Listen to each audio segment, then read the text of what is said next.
Goeiedag en welkom by Inspireer. Ons kuier hierdie week saam oor die tema Wie is ek? En vandag, as jy 'n volgeling van Jesus is jy nie net gered nie, maar jy is ook geroep. Ek lees vir jou 1 Petrus 2 vers 9. Maar julle is 'n uitverkore geslag, 'n koninklike priesterdom, 'n heilige volk, 'n volk as eiendom verkry, om te verkondig die deugde van hom wat julle uit die duisternis geroep het, tot sy wonderbare lig. Die dag toe ek en jy ja gesê het vir Jesus, het ons ook aangemeld vir diens. Ek is nie net gered nie, ek is geroep om 'n ambassadeur vir Jesus op aarde te wees.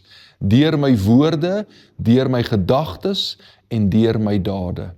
En mag ons as geroepenes, oral waar ons lewe doen, God verheerlik. Mag ons oral waar ons lewe doen, lig wees en sout wees in 'n donker en smakelose wêreld.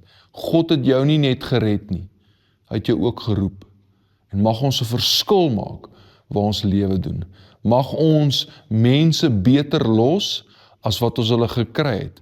En mag ons lewens, die koning van die kerk, Jesus Christus, verheerlik. Kom ons bid saam. Hemel Vader, dankie vir die kruis.